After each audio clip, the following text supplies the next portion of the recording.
N'état de plus ardent, viens, n'état de plus dans ton cœur, viens, tel que tu es ardent, viens. Un verset biblique que je vais citer, que vous connaissez tous. C'est pour ça que je ne dis pas où on ouvre la Bible, vous connaissez. Et le Seigneur parle à l'ange de la ville, Laodicea. Vous savez tout ce qu'il a dit. Je sais que chacun peut se rappeler quelque chose avec tiède et craché, recraché. L'ange de l'Éternel parle. Jésus parle à l'ange de la ville, de cette église. Moi, j'ai contre vous que vous êtes devenus tièdes. Je préférerais que vous soyez chaud ou froid, mais pas tiède, parce qu'on veut vous cracher. Et ça sonne un peu désespéré. Et j'ai dit, de préférence, j'aimerais la cracher. Tu dirais sans doute pas Alléluia, mais Jésus n'est jamais désespéré. Parce qu'il dit, moi je vous conseille de chercher un colis pour que vous puissiez de nouveau voir. Et ça veut dire, ça signifie ce que tu ne vois pas, alors tu deviens tiède. Les chrétiens qui ne voient plus rien deviennent tièdes. Les chrétiens qui n'ont plus de vision, ils tournent en rond. Et alors ils deviennent tièdes. Et c'est quelque chose de grave. Mais j'aimerais quand même vous poser une question théologique.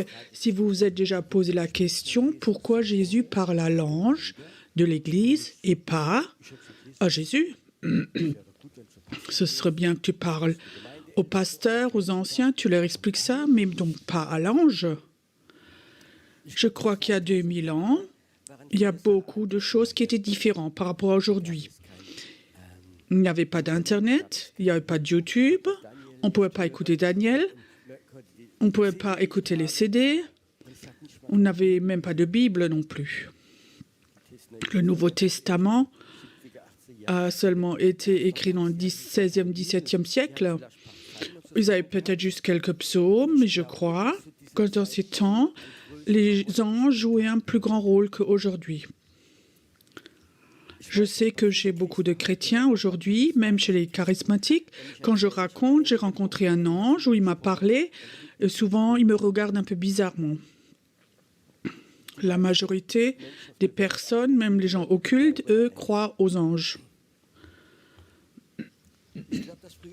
Je crois qu'à l'époque, les gens jouaient un plus grand rôle et qu'il y avait une communication entre l'Église et les anges, sinon ça n'aurait pas eu de sens.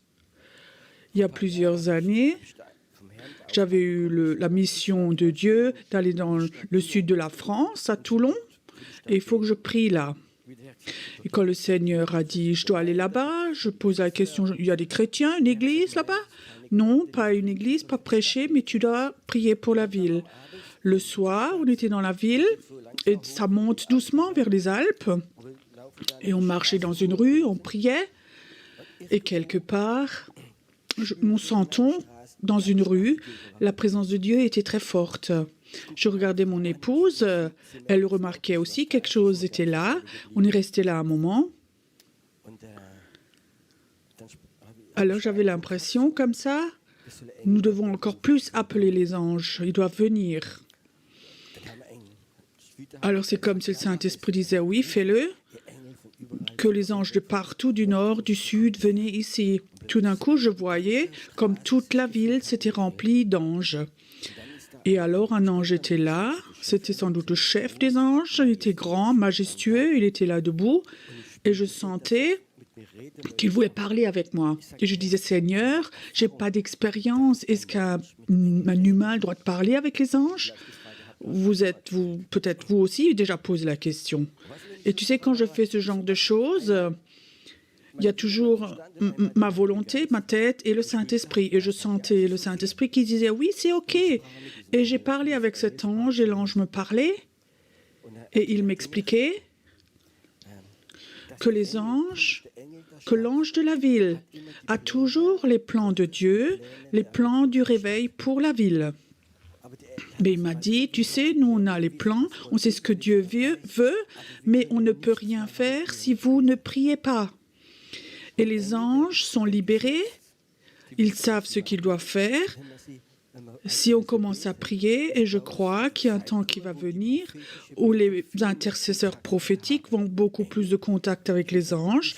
Moi, je ne vais pas chercher les anges pour avoir du plaisir. Moi, je le fais quand le Saint-Esprit me le dit, il me le met à cœur.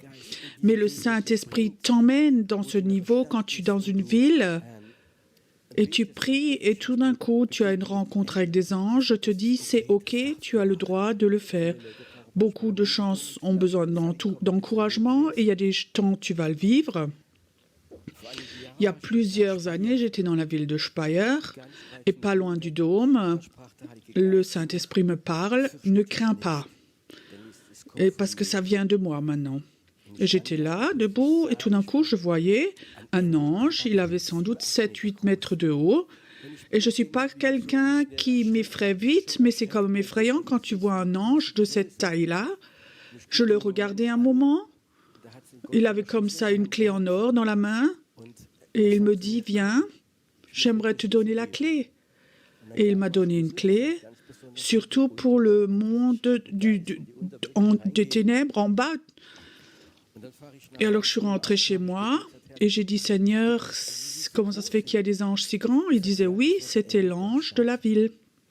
Et le Seigneur me disait que chaque ville a un ange. C'était l'ange de la ville et il avait d'autres anges avec lui. Et je crois que c'est quelque chose qui est important, que Jésus a dit à l'ange, si mes enfants ne voient pas, si mes enfants sont dans la tradition, si mes enfants... Le plus grand des choses, c'est d'aller au culte, de chanter quelques chants, d'entendre des belles prédications. Alors, ils vont tous devenir tièdes. Et ça, c'est des églises presque où Jésus dit, de préférence, j'aimerais te cracher. Qu'est-ce qu'il a dit encore à Laodicée? Tu penses, tu es riche, mais tu n'es rien, tu es pauvre. Et peut-être qu'il y a aussi des églises, des chrétiens, ils pensent, on a les plus grands immeubles, on a aussi la télé, ceci, cela, et Dieu les regarde. Tu penses, tu es riche et tu es pauvre, tu es nu, tu n'as rien, parce que tu n'as pas de vision. Ta vision, c'était pour ton immeuble, tes membres et tout. Mais alors, un stop. Dans beaucoup d'églises, les gens, on les prêche, aussi enseigner. Et je crois que l'enseignement, c'est important, surtout au début de ta foi pour le fondement. Mais on a besoin de plus, on a besoin de vision, on a besoin de ce don de voir. On a besoin de vision. Qu'est-ce que Dieu veut de nos vies? Que veut Dieu de faire de cette Église? Que veut faire Dieu de ce groupe de prière? Il y a des groupes de prière qui font rien d'autre que de prier les petits bobos de chacun entre eux. Alors je crois que ce groupe sera vite la prière ennuyante. On prie une demi-heure, après on tape des mains et après café, gâteau. Mais on a un bon sentiment au nom de Jésus. Je crois que c'est important, cette vision. Le prophète, son travail, c'est de recevoir des visions de Dieu et de les transmettre pour qu'on puisse les éprouver et que c'est aussi...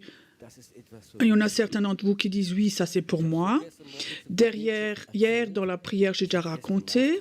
La nuit dernière, je ne pouvais pas dormir. Je me suis réveillée, j'ai fait un grand thé, je me suis assis. Et alors, j'étais dans la présence de Dieu et je sentais il y a quelque chose en moi qui me préoccupe. Et quand quelque chose me préoccupe, il faut que je parle de ça à Dieu. Et ce qui me préoccupait, je ne sais pas pourquoi à cause des infos, mais c'est cette histoire de guerre entre la Russie et l'Ukraine. Comme ça me préoccupait. Et je suis quelqu'un, j'aime pas me laisser influencer, informer juste par un côté. Nos médias disent en Allemagne, peut-être en Suisse aussi, en France, Tout va dans une direction. C'est toujours une direction. Poutine, c'est le diable et Zelensky, c'est le saint. Poutine, c'est pas le diable et Zelensky est pas saint. Vous comprenez? Parfois, on se laisse tellement influencer. Si tu écoutais la télé en Russie, ce serait sans doute l'inverse. Alors, j'ai parlé de ça avec Dieu. Je disais, qui a donc raison, en fait, dans la guerre? Et le Seigneur me dit, la Russie va aller sous le jugement de Dieu. Mais l'Amérique aussi va être jugée par Dieu, mais l'Europe aussi. Alors, il me disait, le prochain pas, cela, c'est que la Chine va s'ajouter. Et la Chine va être du côté de la Russie. Et la Chine va aussi prendre ces îles, Taïwan, et les Américains ne vont plus rien dire. Alors, tu sais, on nous ment dans nos médias. J'ai vu ces reportages où Biden est allé à Kiev et il a dit, le président de l'Ukraine dit, tout le monde est avec l'Ukraine. Ça sonne bien, ouais, le monde entier, mais je te dis, la majorité du monde est contre l'Amérique et contre les Européens et tout ça. La majorité du monde est plutôt pour la Russie. Quand on voit l'Inde ou l'Amérique du Sud ou les pays arabes, c'est une autre majorité encore. Ce n'est plus tout le monde entier, mais c'est une partie du monde. Et le monde, en moment, est vraiment scindé, deux grands blocs. Pourquoi? Je crois que ce n'est rien d'autre que l'orgueil et l'arrogance de certains politiciens.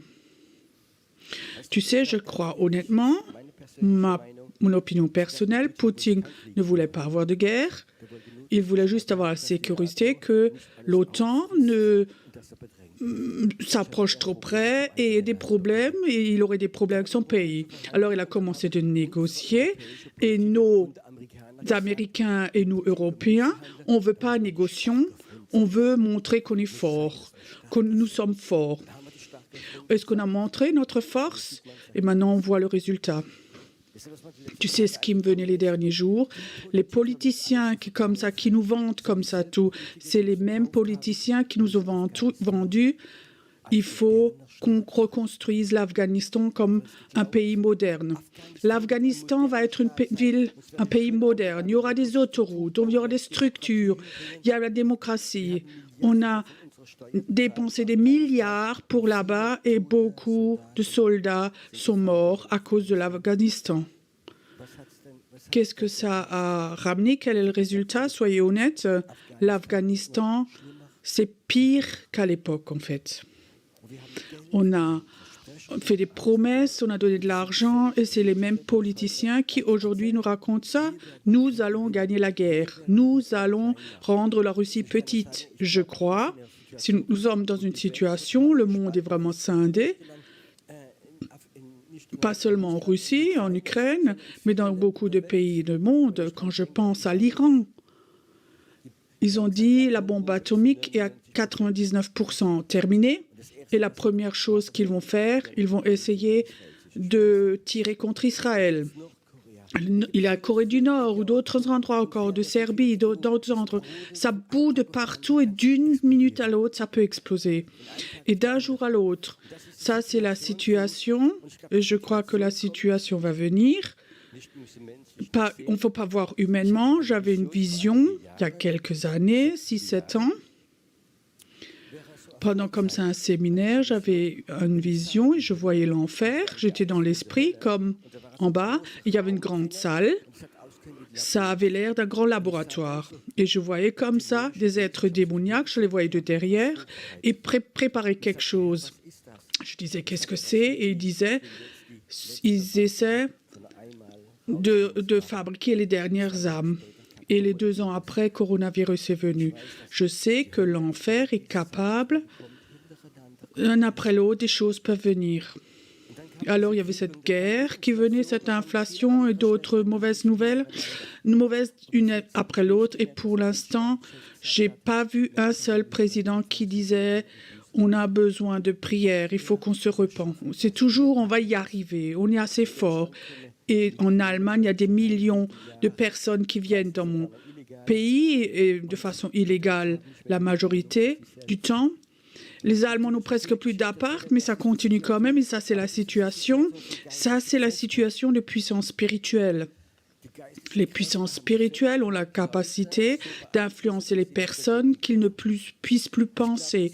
Je crois que ces jeunes qui s'appellent la dernière génération, je crois qu'ils croient même qu'ils sont la dernière génération. Ils croient que notre pays est en danger. Ils se collent sur les rues, font des choses folles, mais la dernière, il y a un esprit de peur et ils croient, ils font des choses folles parce qu'ils veulent sauver le pays. Nos politiciens ont peur à cause d'une crise financière. Nous vivons dans un temps terrible. La Bible dit, dans les derniers temps, Satan va être comme un lion rugissant parce qu'il sait que son temps est limité. Ce jugement qui va venir, ça n'a rien à voir avec l'Armageddon, où il n'y a qu'un tiers des personnes qui vont survivre. C'est un jugement qui va aller contre notre confort, notre orgueil. Et dans cette situation-là, toutes les visions qui vont venir, il y a une autre vision, c'est celle de Dieu. Et ça, c'est la plus importante. Il faut que nous sachions ce que Satan veut faire, ce que Dieu va autoriser, ce qui va venir. Il faut qu'on sache, mais il faut que tu saches, toutes les visions que les gens ont sont de la peur, des démoniaques, de l'orgueil, de la peur et tout. Toutes ces visions, tout ça, ça va venir. Mais il y a une vision est plus forte que toutes les autres. C'est la vision que Dieu a. Et j'aimerais parler de celle-ci. Dans la Bible, il est écrit que Dieu est obligé et doit à ses enfants prophétiques, montrer ses plans. Est-ce que la Bible dit ça? Oui. La Bible le dit, que Dieu doit montrer ses plans à ses enfants. Et je crois que dans ce grand chaos, quand le jugement va venir, le réveil va venir aussi. Je me suis un peu préoccupée de ce réveil qui était en Argentine. J'avais demandé les pasteurs comment ça avait commencé. En Argentine, c'était il y a 50 ans, un des 10 plus riches pays du monde. Alors, ils ont commencé une guerre avec des petites îles contre l'Angleterre. Et les généraux étaient là-bas, postés, et tout d'un coup, ils ont perdu la guerre. Tout s'est effondré, donc la société, tout a été effondré, et l'orgueil de l'Argentine s'est effondré. Le pasteur disait, et après, le réveil a commencé. Quand Dieu, parfois, exerce le jugement, il y a un brisement, une humilité, après le réveil commence. Je crois que Dieu a un plan merveilleux pour ses enfants, mais ce plan est merveilleux pour ses enfants qui voient ce plan dans l'esprit, qui croient et y rentrent. Je ne crois pas que la moitié des chrétiens vont rentrer dans ce plan. Ils vont tellement être préoccupés toute la journée à la télé et de regarder les infos, tout ce qui va venir. Et il y a d'autres qui disent ça ne m'intéresse pas. Moi, j'ai un contrat, une mission de Dieu pour préparer le réveil. Je crois qu'en ce moment, Dieu appelle une armée de prières prophétiques et ils vont.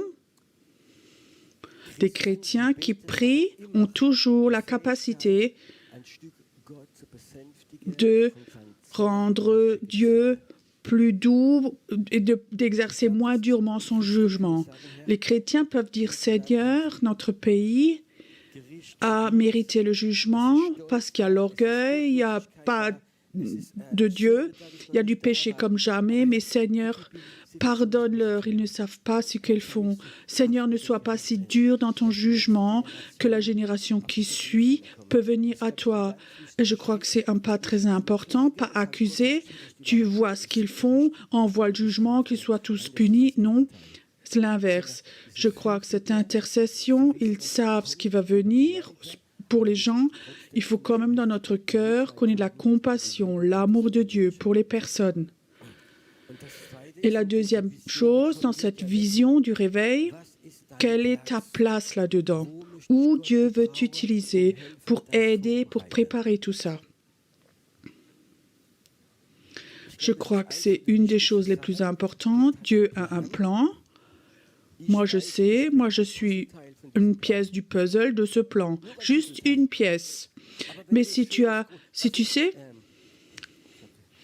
quand j'étais en prison, il y a un homme, il était là depuis 15 ans, et il avait peut-être le plus grand puzzle que j'ai jamais vu. Il avait 4 mètres sur 3.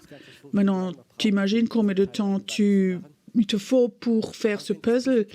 Mais si le puzzle est fini et il manque une seule pièce, alors il manque quelque chose. C'est juste, on le voit tout de suite.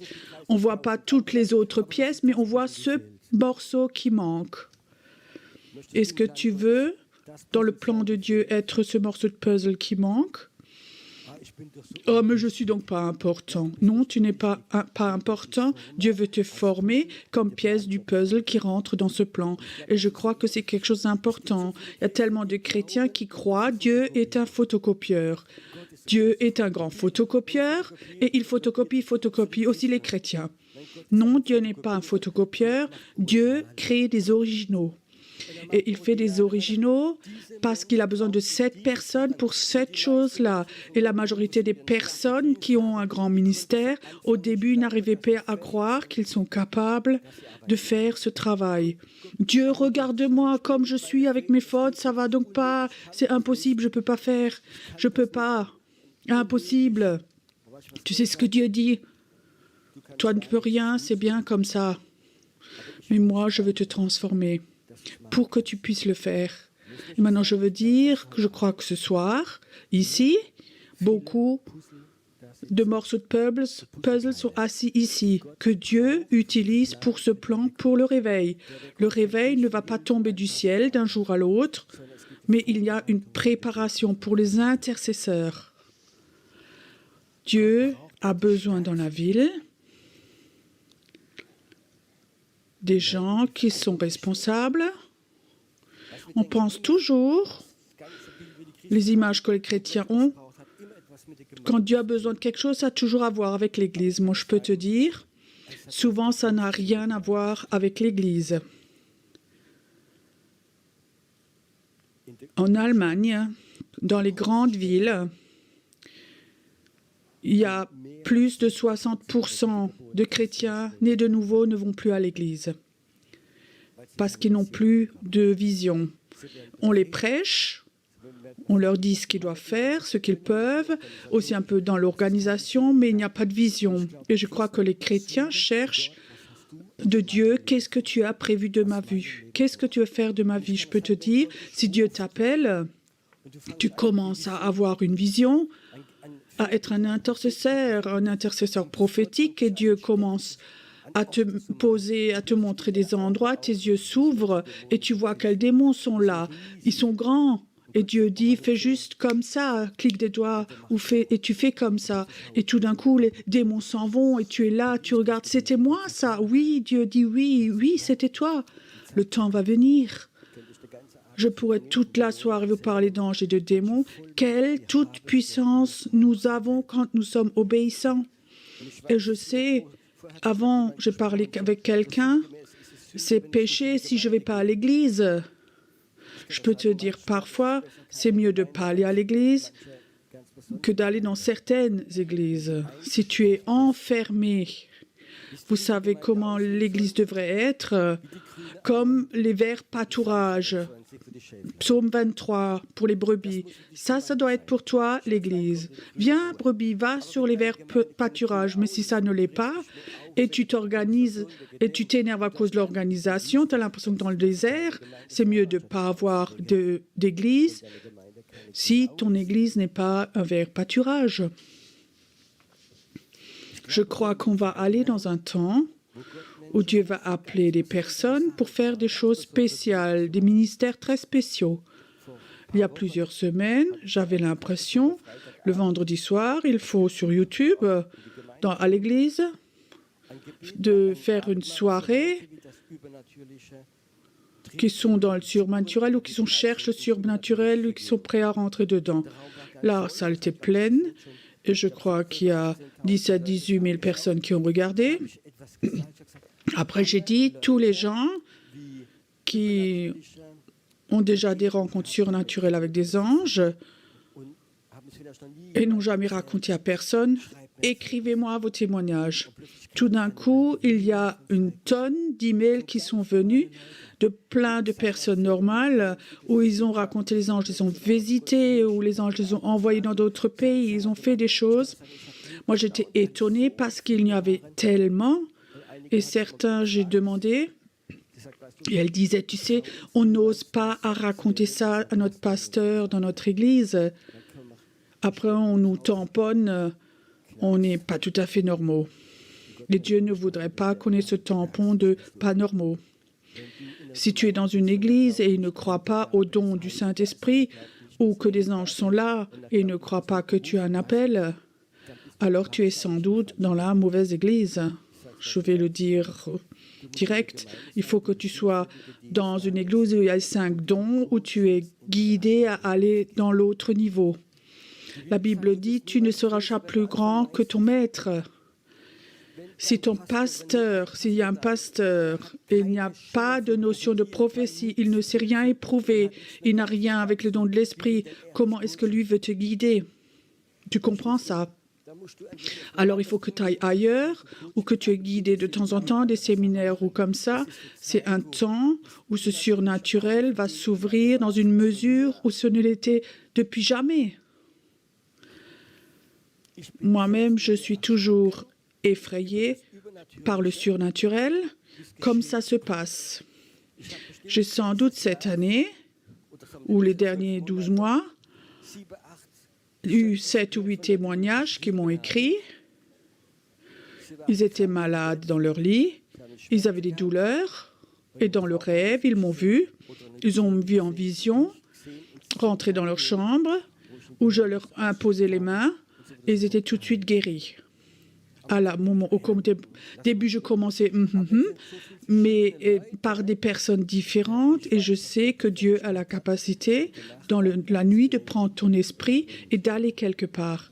C'est une dimension qu'on a peut-être lu, que ça existe, mais c'est quelque chose va continuer. Hier, Daniel, j'ai demandé à Daniel s'il avait déjà des grands baptêmes en Inde. Alors il m'a dit, tu sais, j'ai pas encore vécu de baptême en Inde, malgré qu'il y ait souvent, parce qu'ils font ça en cachette. Les chrétiens sont tellement persécutés qu'en cachette, ils se baptisent dans la nuit. Ils disent où, et après, il faut qu'ils aillent tous là-bas, et la nuit, ils sont vite baptisés pour qu'ils ne soient pas poursuivis. Après, je me rappelais d'un missionnaire qui était en Roumanie. Il me racontait que là-bas aussi, c'est comme ça. On avait un temps, il racontait, il y avait des agents de la sécurité, de la Gestapo qui étaient à l'église, et ils voulaient savoir s'il y avait des baptêmes, ce genre de choses, et c'était interdit, et ils savaient, ils étaient tous en danger. Le pasteur a dit, dimanche prochain, on ne se rassemble pas ici, mais quelque part d'autre, et demandez au Saint-Esprit où c'est. Tu sais, le dimanche prochain, toute l'église était là, sauf une personne. C'est ce sécurité, monsieur-là. On est loin de tout ça, hein? Mais Dieu veut nous emmener dans un autre niveau. Et c'est mon besoin, ma soif, d'avoir une armée de prière qui est obéissante, qui va dans les villes, aux endroits que Dieu nous montre, où on va et on va faire l'expérience de ce monde spirituel. Si toute l'année, tu ne vois que la télé noir et blanc, et la première fois, tu vois la télé en couleur, c'était waouh! Et ça, c'est quand tu apprends à aller dans le surnaturel. Tu commences à aller dans le monde invisible et tu vois quelle autorité les enfants de Dieu ont quand les Saint-Esprit quand tu es obéissant au Saint-Esprit et que tu vas. Je sais, ici, on a entendu de belles prédications, la bénédiction, beaucoup ont eu la prière, mais quelque chose est fort dans ma vie, c'est l'appel de Dieu, de le transmettre. Moi, je peux faire, mais je sais quelque chose. Si Dieu dit, il y a des moments où j'appelle les gens, alors ce n'est pas important ce que je prêche ou quel verset biblique je dis, mais l'appel de Dieu sort et les gens dans leur esprit savent, ça c'est une invitation de Dieu. Reçois cette vision que ta vie est une vie de prière. Reçois une vision que jamais plus être chrétien, c'est ennuyeux. Que tu n'es pas assis quelque part où tu bailles plusieurs fois pendant que la prêche parce que tu as entendu plusieurs fois l'orateur.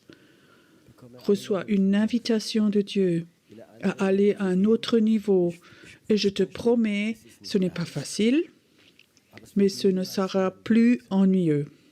Plus jamais ennuyeux. D'être dans les premiers rangs avec Jésus, c'est pas ennuyeux. Parfois, ça peut être dangereux.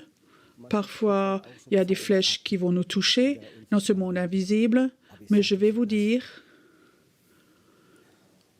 si tu connais ça, alors tu n'as plus envie d'avoir des cultes normaux, des prédications normales, mais tu as soif d'aller dans une autre dimension.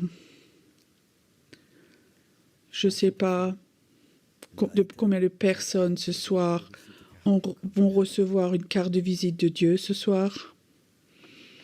Premièrement, c'est important de recevoir la carte, mais deuxièmement, de dire « Seigneur, ça je le veux ». Il y a beaucoup de chrétiens, ils croient, quand un prophète vient et donne une vision, ça tombe du ciel. Non, si tu as une vision, quand l'appel de Dieu vient, ça ne suffit pas de recevoir l'appel de Dieu. Il faut que tu restes chez Dieu. Je ne vais pas te lâcher. Tu me bénis d'abord. Je ne te lâche pas jusqu'à ce que j'ai une vision, que j'y suis, je veux l'avoir. Et même, Seigneur, s'il y a des seigneurs qui te dérangent, enlève-les, je veux l'avoir.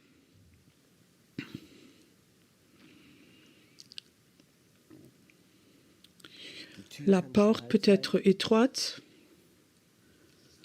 mais nous vivons dans un temps où elle va s'ouvrir de façon plus grande, comme jamais auparavant, pour revenir le Seigneur, d'être en communion avec des anges. J'aimerais juste faire quelque chose.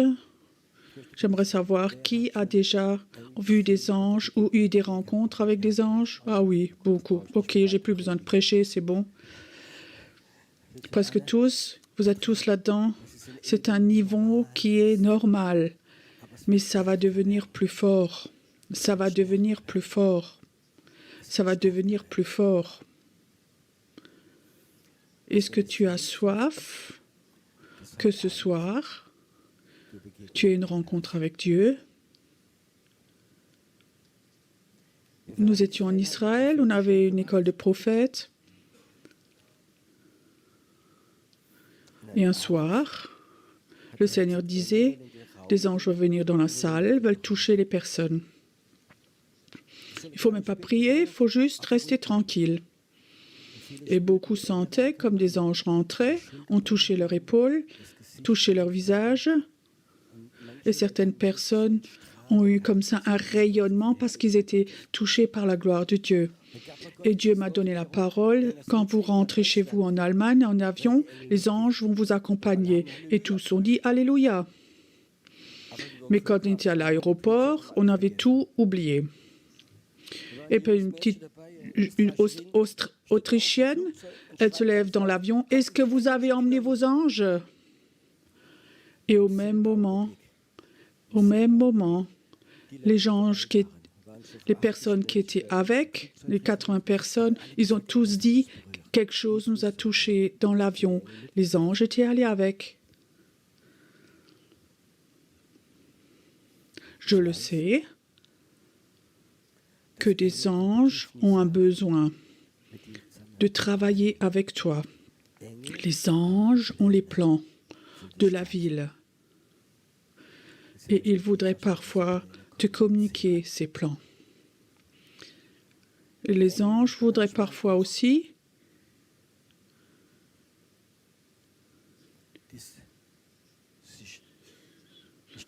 pas forcément montrer, mais te donner cette foi que si tu vas avec Dieu, qu'ils sont avec toi.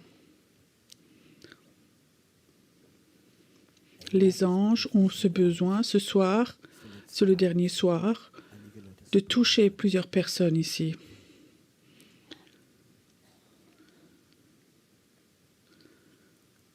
Tu n'as pas besoin d'avoir peur.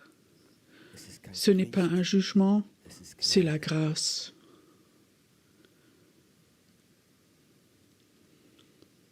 Est-ce que tu peux ce soir dire, Seigneur, je t'autorise, si des anges veulent me toucher, c'est OK, tu as le droit de me toucher.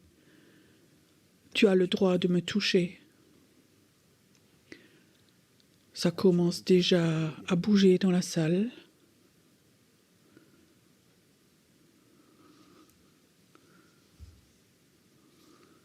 Je ne sais pas pourquoi je vois des anges. Ils voudraient toucher tes pieds. La Bible dit, bienheureux les pieds de ceux qui amènent le message, la bonne nouvelle. Il y a des anges qui voudraient toucher tes pieds, qui disent, écoute, j'aimerais mettre quelque chose dans tes pieds pour qu'ils aillent à ces endroits où Dieu veut. Que dans leurs pieds, qu'il y ait une onction, que les serpents et les scorpions s'en vont, qu'ils reprennent le pays. Je vois des anges qui veulent s'agenouiller et toucher tes pieds.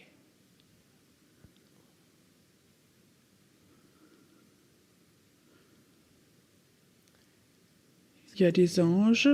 Ce soir, ils voudraient te donner une épée. C'est une épée. Cette épée que tu as est bien trop petite. J'aimerais te donner une vraie épée où tu as une puissance, toute puissance dans le monde invisible, où tu vas dans des endroits qui sont vraiment chargés spirituellement et puis tirer ton épée et les puissances démoniaques vont s'en aller.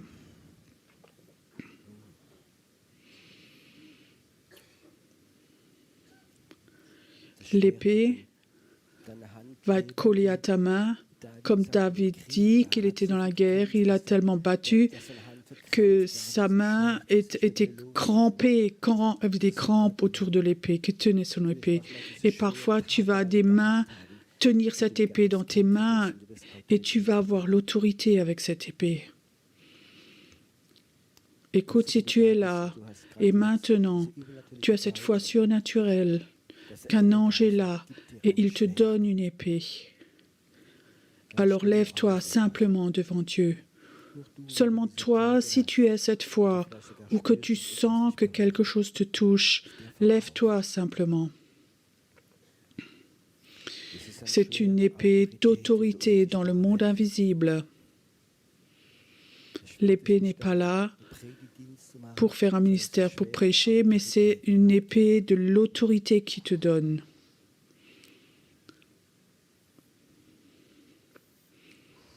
Il y a encore 2 personnes qui sont là. Arrête de douter. Dieu t'appelle maintenant.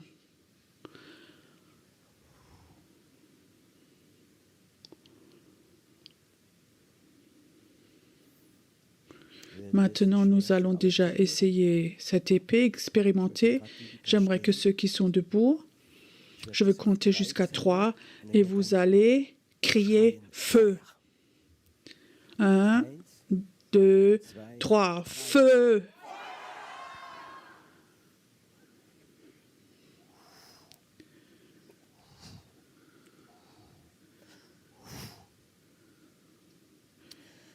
Père, le monde invisible, ici, à cet endroit où nous sommes debout maintenant, ne sera plus jamais comme auparavant.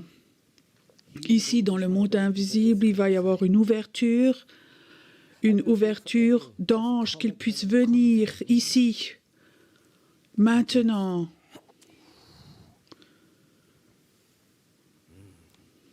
« 107 épée, l'autorité de cette épée dans ta main.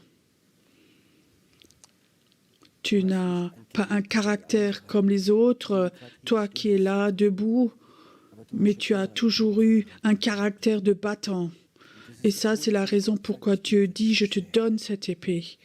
Mais tu vas apprendre aussi à te battre, pas contre la chair et le sang, pas contre les autres chrétiens, mais tu vas apprendre à te battre, à combattre au nom de Jésus contre les puissances des ténèbres, de toutes sortes, de toute taille. Et écoute ce que maintenant tu as vécu. Il y a quelque chose qui s'est libéré dans la salle au travers de ce mot feu. Tu vas vivre quand Dieu t'appelle à certains endroits, à aller des endroits pour prier.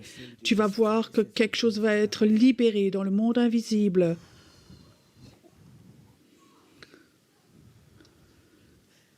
Je compte encore une fois jusqu'à 3 et cette fois vous allez crier guérison. 1, 2, 3. Guérison.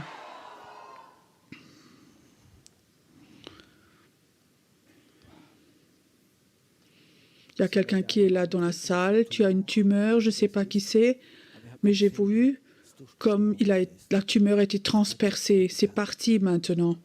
Ça t'a quitté. Merci Seigneur pour cette merveilleuse battante de Dieu, pour cette épée. Restez un moment dans la présence de Dieu, restez debout.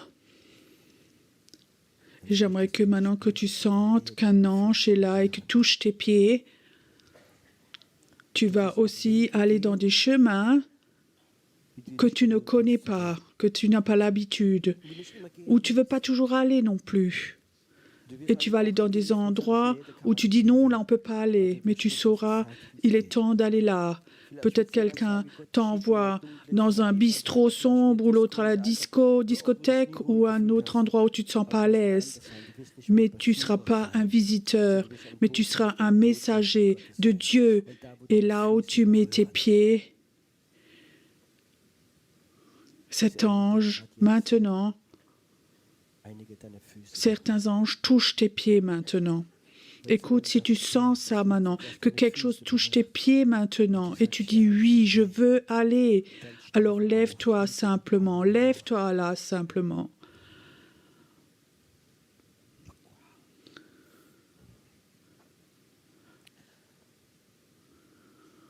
Merci Seigneur que ce soir, toi, ta visite, ta carte de visite pour cette armée du prière, avec ta vision, que toi tu la distribues. Et ils vont la recevoir. Je vois des anges qui ont touché les yeux de personnes, pas un ministère de guérison, mais je sens comme des anges sont là, ils touchent à certaines personnes les yeux, et dans leur regard, ils vont recevoir quelque chose de l'autorité au travers de la gloire de Dieu. Ton regard va faire peur aux gens chargés spirituellement. Et tu vas dire une parole juste par là, mais ils vont voir dans tes yeux que là, il y a quelque chose de la présence de Dieu. Le temps où toi tu baissais les yeux, dit le Seigneur, est passé maintenant. J'aimerais dans tes regards, dans tes yeux, donner une autorité, mais aussi parfois un amour pour les autres. Quand ils voient ton regard, certaines personnes qui ont besoin d'amour, ils vont le voir cet amour. Et parfois, ils vont aussi voir cette autorité, surtout dans le monde invisible.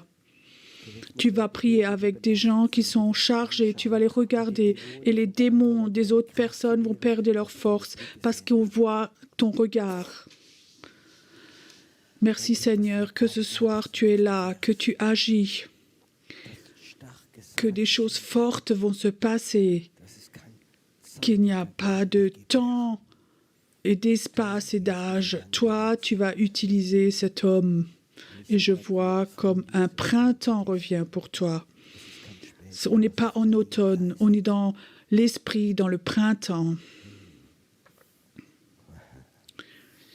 Maintenant, je me sens bien. Père, s'il te plaît, envoie encore plusieurs anges. Il y a plusieurs personnes qui sont là. Ils ont comme ça un cœur pas tranquille ou des problèmes de rythme cardiaque. Et parfois, ton cœur, comme ça, il est parfois hors contrôle et tu as peur. Et parfois, j'ai l'impression que des anges sont là et ils vont toujours calmer ton cœur. Et des situations de stress ou de danger, des anges vont être là, ils vont toucher ton cœur maintenant. Ça se passe maintenant. Ton battement, le battement de ton cœur va être sous le contrôle de Dieu, pas plus, pas moins. Et maintenant, la paix de Dieu vient. Et parfois, la peur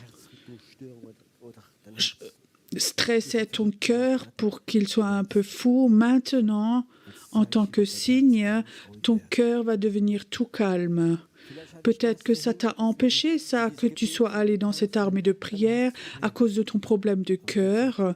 Mais Dieu dit, il y a un ange qui est là et touche ton cœur ce soir.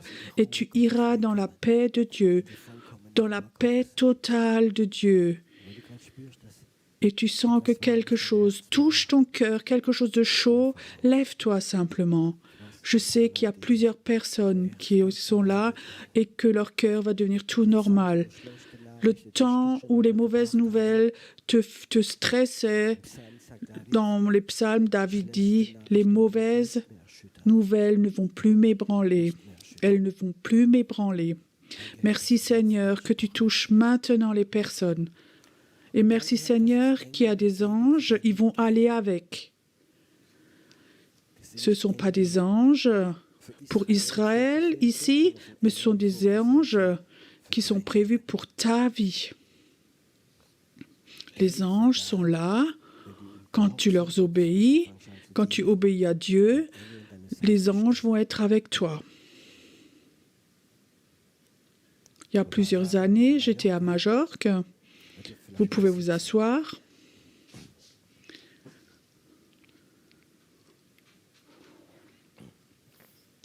C'était juste une semaine avant un séminaire.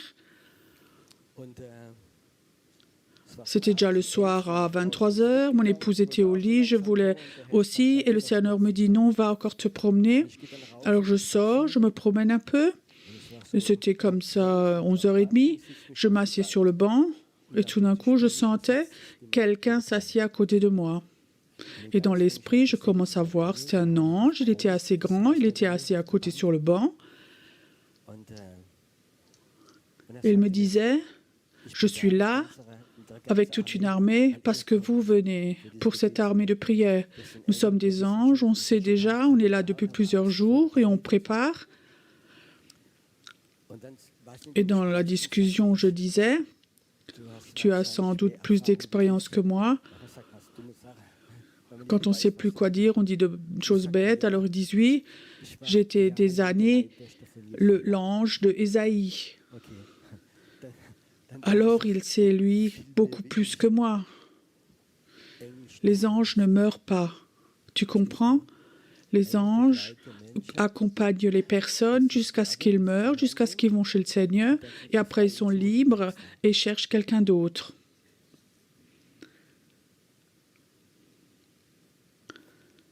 J'aime de rentrer dans le plan de Dieu et quand les anges sont libérés. Et quand je parle de Majorque, Majorque, ce n'est pas l'île de la beuverie, c'est l'île des prophètes. Peut-être vous connaissez l'histoire de Bob Mayne qui a 30 ans ou 35 ans, qui avait construit un hôtel où Dieu avait dit « Quitte l'Irlande, va là-bas, prends un hôtel et commence des soirées de réveil. Il y a des gens qui vont venir d'Allemagne, de Suisse, d'Europe. Ils vont venir et ils vont recevoir ce feu de Dieu du réveil. » Et souvent, on était à Majorque alors. Et alors, une fois, on était à Majorque et Dieu nous a parlé parce que c'est une île pour les prophètes. Et quand on était là-bas, on a appris que 5 kilomètres de chez nous, il y a tout un groupe de prophètes d'Amérique qui étaient là pour prier. d'Amérique, ils sont venus là à Majorque. Et en Amérique, Majorque, c'est pas connu, mais ils sont venus là parce qu'ils ont dit c'est une île, là, il y a des prophètes qui prient. À Majorque, il y a quelque chose qui est là. Quand on prie, les portes du monde s'ouvrent. Souvent, on prophétise là-bas. Je voulais une fois savoir qu'est-ce qu'il y a donc de si spécial là. Pourquoi est-ce que c'est là à Majorque? Alors j'ai lu, vous avez entendu, depuis le XVIe siècle, il y avait un grand réveil après l'autre là à Majorque, où des milliers de personnes se sont converties sur cette île. Ça, les médias ne le racontent pas. Les médias ne racontent que du Balaman. Et après, 2 personnes, plusieurs jeunes qui sont allés au Balaman pour prier. Et une sœur, 6 mois après, me ramène un journal, le bière et l'alcool. Donc, ils ont vendu la moitié. Donc, les affaires ont baissé de moitié. Et alors, j'avais entendu une histoire et elle m'avait vraiment touchée. J'étais moi-même en Algérie, de faire un travail missionnaire. Et en Algérie, il y a un endroit, un petit village, où il y avait eu un réveil. Et là, dans les années 50, un petit village, dans la nuit, toutes les personnes, tous se sont convertis. Tu peux imaginer? C'était 200-300 personnes et tous se sont convertis parce qu'ils ont eu une rencontre avec Jésus. Et j'ai rencontré une femme, elle était déjà âgée, une musulmane, ex-musulmane, et elle disait, elle était dans sa maison, la musulmane ne croit rien en Jésus, pas en chrétien, elle était dans sa maison et la nuit, elle entend quelque chose et elle pense qu'il y a quelqu'un en haut, premier étage, elle monte l'escalier, il y a un homme qui vient à sa rencontre, tout blanc, avec des mains percées. Et il dit, je suis Jésus-Christ, je suis mort pour toi. Et là, elle s'agenouille, le feu de Dieu est venu, elle est devenue née de nouveau. Et en une nuit, tout un village. Cette histoire m'a très impressionnée. Et alors, elle a été racontée chez Peter Wagner en Amérique, dans une grande école biblique. Et Peter Wagner, consciemment, a envoyé tout un groupe là-bas pour savoir pourquoi c'est arrivé. Pourquoi juste un village, tout un village s'est converti, a eu rencontre avec Jésus. Les étudiants, ils sont allés à cet endroit, ils ont fait des recherches, et alors il est écrit dans les livres, dans l'année, en 1800 quelque chose, il y a un missionnaire qui était venu de Majorque, en Algérie, et il a commencé à prêcher, et là-bas, tout de suite, on l'a lapidé. Un martyr de Majorque, il est venu là, et plusieurs années de plus tard, à travers de ce martyr, de cette mort, tout un village s'est converti. Et ce missionnaire est venu de Majorque. Et après, j'ai compris que c'est une île qui envoie les personnes. Et en mai, en avril, nous sommes une armée de prière, un séminaire là-bas, pas pour recevoir la prière, mais pour apprendre à prier pour les pays, pour prier pour les pays. Nous avions un temps de prière merveilleux. Je crois que j'ai vu pas autant d'anges que là-bas ou de communion avec eux qu'à Majorque. Je peux vous raconter beaucoup d'histoires. Mais ce soir, on reste ici. Cet ange qui t'a touché ce soir, ici, il va aller avec toi. Si toi, tu prends la carte de visite pour aller dans la prière avec Jésus, tu peux dire, Jésus, ça allait trop vite tout ça, mais j'ai une carte de visite de toi, j'ai aucune notion, mais je vais te chercher dans la parole de Dieu, dans la prière, je veux savoir, je peux te dire, tu vas être formé aussi beaucoup du Saint-Esprit, il va t'apprendre et tu vas aller à des endroits, tu vas commencer quand le Saint-Esprit parle, n'aie pas peur de faire des fautes, va simplement, va et tu vas vivre des choses merveilleuses. Père, je te remercie que le travail est accompli ici, que cette carte de visite de ta part a été distribuée. Seigneur, j'ai fait mon travail, tu as fait ton travail, et maintenant c'est le tour des personnes ici, de le faire au nom de Jésus. Reçois la paix de Dieu. Aussi toi qui ne peux pas tout comprendre ce soir, reçois la paix de Dieu. Si certains, cette nuit, se réveillent et sont dans leur lit, tu peux dire, Seigneur, est-ce que tu es là? Est-ce qu'il y a des anges qui sont là? Et certains, vous allez sentir dans vos chambres, il y a quelque chose qui est là. Certains, les anges vont les accompagner dans leur chambre. Vous allez sentir la présence de Dieu.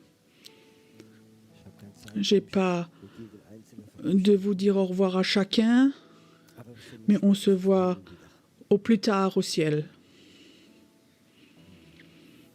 Inspirez encore profondément. Et s'il y a quelque chose qui est là, inspire profondément. Profondément. Il y a quelqu'un qui est là, tu penses. Tous ont été bénis, mais Dieu t'a oublié. Dieu dit non, je ne t'ai pas oublié. Il voudrait toi maintenant te toucher.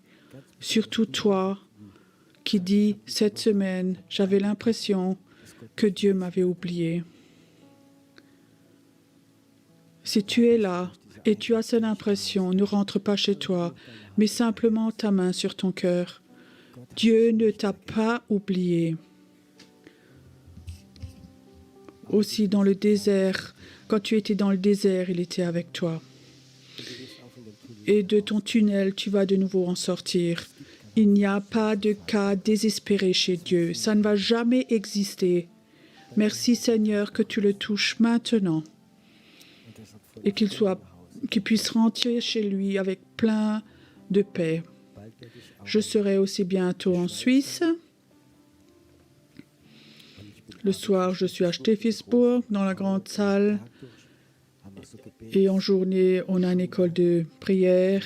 Pour ceux qui connaissent le Yacht Point, le Hasselsberg. Dieu vous bénisse. Herr segne dich und behüte dich. Lass sein Angesicht leuchten und sei gnädig mit dir. Sein Angesicht sei dir zugewandt. Friede mit dir.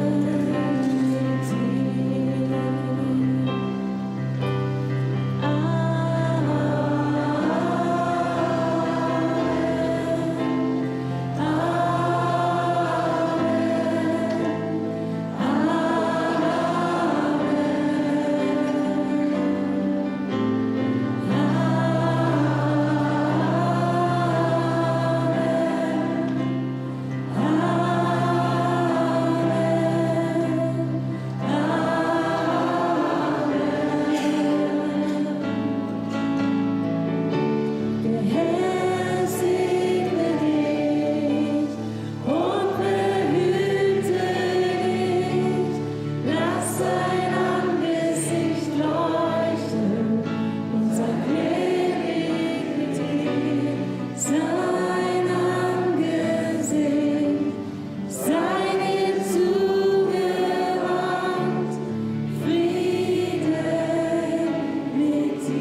ganze Volk sagt,